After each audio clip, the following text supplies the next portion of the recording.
Alors salut la Team BK, on est avec Valentin Fous, attaquant de notre équipe du mois de décembre de la Team BK. Comment ça va Valentin?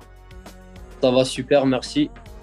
Donc toi tu es attaquant à Lyon-la-Duchère et ça fait quoi d'être repéré par les scouts de Bill Keys pour l'équipe type du mois de décembre? Bah écoute, ça fait toujours plaisir. Je pense que c'est le travail qui paye, comme on dit. Et c'est une reconnaissance. Donc c'est sûr que ça fait plaisir. Surtout que c'est assez rare pour des joueurs de National 2 d'être mis dans les équipes comme ça doit être assez gratifiant quand tu vois la notification. Ouais, bah c'est sûr, on s'y attend pas. Et puis après, comme tu as dit, quand il y a la notification qui arrive, on regarde, on se penche un peu sur l'équipe et on se voit dedans. Donc c'est sûr que ça fait vraiment plaisir. Alors juste pour préciser, j'ai dit mois de décembre, mais c'est mois de novembre, hein. Je précise pour éviter les petites erreurs, mais c'est Ouais. exactement. Toi, tu viens du futsal, toi. Ce sport, est-ce que ça t'a apporté une plus-value par rapport au foot à 11? Clairement, moi, sans le futsal, je ne serais jamais devenu le joueur que je suis maintenant sur le foot à 11, clairement. Qu'est-ce que Donc, ça t'apporte en plus? ça m'a apporté déjà dans les petits périmètres, pouvoir me sortir de situations assez compliquées. Après, dans les appels de balles aussi, sur le démarrage, la vitesse, même aussi au niveau du cardio, parce qu'en salle, les Ouais. allers-retours, il y en a beaucoup à faire. Donc voilà, je pense que le jeu aussi sans ballon et puis dans la réflexion surtout, comme ça va deux fois plus vite. Ah ouais, donc il y a moins de temps pour réfléchir, donc ça t'apporte cette qualité de vista un peu plus. Le porte-étendard des joueurs de futsal dans le foot à 11, c'est Ben Yedder. On en parle depuis très longtemps. Il joue à ton poste aussi, c'est un peu un exemple un peu pour toi?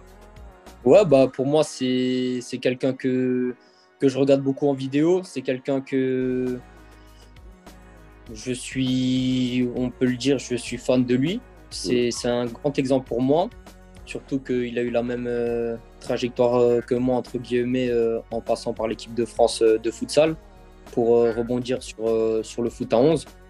Après, maintenant, voilà, l'objectif, c'est d'aller chercher ce contrat pro Ouais. et puis pour pouvoir vraiment démarrer une carrière. Est-ce que tu conseillerais le futsal à des jeunes joueurs qui aimeraient, comme toi, là, arriver dans le foot à 11 et peut-être progresser un peu plus? Bien sûr, je leur conseille, même c'est un grand conseil que je leur donne, de pourquoi pas commencer par le futsal. Je vois qu'il y a beaucoup de clubs qui commencent à avoir les sélections de futsal chez les jeunes, chez les pitchouns, chez les poussins, etc. Ça commence à venir en France parce qu'en Espagne, au Brésil, même au Portugal, justement, ils commencent par le futsal avant de faire un choix, que ce soit de continuer dans le futsal ou de rebondir sur le foot à 11.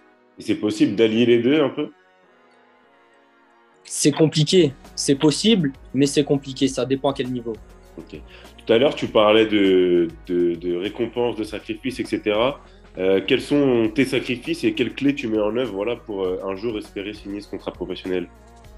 Alors déjà, moi, il faut savoir que quand j'ai été, en fait, moi, j'ai été formé à Strasbourg durant 8 ans. J'ai fait le centre de formation, etc. Ensuite, j'ai eu l'opportunité du futsal que j'ai saisi. Ça allait très vite car j'ai directement été sélectionné en équipe de France U19 pour enchaîner sur les espoirs jusqu'à être appelé en présélection chez l'équipe A. Et donc en parallèle, le futsal, ça paye mais sans payer, j'ai envie de dire. Donc c'est un peu compliqué, donc il fallait travailler à côté. Donc moi, pour ma part, je travaillais avec mon parrain sur les chantiers. Donc c'était des grosses journées. Je commençais à 7 h le matin, je terminais à 17 h. Ensuite, j'enchaînais, j'allais au kiné pour faire des soins, un peu de récupération et faire une petite sieste avant d'enchaîner sur la musculation, puis l'entraînement de Oui. futsal. Donc, et un très gros rythme. C'était compliqué à gérer, mais voilà, je savais qu'il fallait avoir une hygiène de vie irréprochable pour tenir le rythme. C'est ce que j'ai fait et je pense que c'est aussi ce qui m'a maintenu sur la durée, car je l'ai fait 2 ans avant de pouvoir totalement basculer et de pouvoir en vivre totalement, quoi. Donc pour toi, ce qui a été vraiment le plus important dans ta construction, c'est cette hygiène de vie que tu as respectée. Cette hygiène de vie, c'était aussi mon mental, j'ai envie de dire, parce que c'est pas facile quand il y a -10 dehors, il y a de la neige et vous devez travailler. Et Mm. le soir, encore vous entraîner. C'est pas facile. Mais voilà, c'est des choses qu'il fallait faire. Il n'y avait pas le choix si je voulais prétendre à être où je suis aujourd'hui. Et voilà, j'en suis très content, je regrette rien. Et donc, on va continuer de travailler encore plus maintenant que j'ai l'occasion d'en vivre totalement. Et donc, on verra où ça m'emmène. Et donc cet objectif d'être professionnel, c'est vraiment quelque chose qui t'anime aujourd'hui, c'est la prochaine étape pour toi dans ta carrière. Ah, pour moi, c'est clair. C'est la prochaine étape. Ça serait la concrétisation d'années de travail depuis petit. Mm.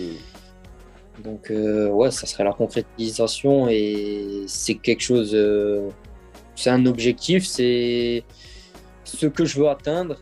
Après, une fois que je l'aurai atteint, il y en aura d'autres derrière, mais pour l'instant, il faut que je me concentre sur celui-là. Bah, écoute, merci beaucoup Valentin, c'est top. Merci à toi. Au revoir. On te souhaite le meilleur pour la suite. Merci bien. Au revoir.